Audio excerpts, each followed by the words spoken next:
ஏசாயா 43வது அதிகாரம் 12வது வசனம், நானே தேவன் என்பதற்கு நீங்கள் எனக்கு சாட்சிகள் என்று கர்த்தர் சொல்கிறார். இப்போ அவர் தேவன் என்று சொல்வதற்கு, இந்த உலகம் அறிவதற்கு யாரை சாட்சியாக வைத்திருக்கிறாரு? நம்மளை சாட்சியாக வைத்திருக்கிறாரு. அப்போ நம்முடைய வேலை என்ன?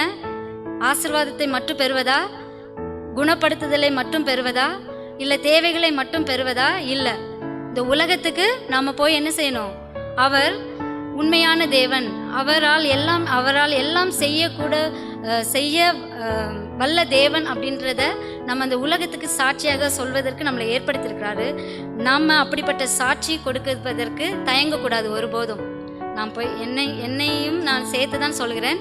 நம்ம நிறைய நேரத்தில் போய் பரவாயில்ல, ஆண்டவருக்கு தெரியும், நான் தனியாக ஆண்டவர்கிட்ட நான் நன்றி சொல்லிக்கிறேன் அப்படின்ட்டு நம்ம நிறைய நேரத்தில் சொல்லியிருக்கோம். ஆனால் அது ஆகாது. நம்ம எல்லாருக்கும் முன்பாக நம்ம என்ன செய்யணும்? தேவன் செய்த நன்மைகளை சாட்சியாக மற்றவர்களுக்கு எதுக்கு நம்ம சாட்சியாக சொல்லணும்?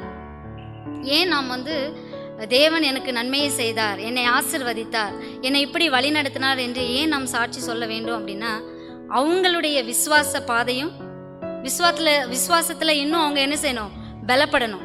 ஒருவேளை அவங்க பலவீனப்பட்ட ஒரு சகோதரிகளாக இருப்பாங்க அப்படின்னா, நம்ம சொல்லக்கூடிய அந்த சாட்சியினால அவங்க என்ன செய்வாங்க? இன்னும் பலப்பட்டு கிறிஸ்துவின் மேலே உள்ள நம்பிக்கை அதிகமாக இருக்கும்.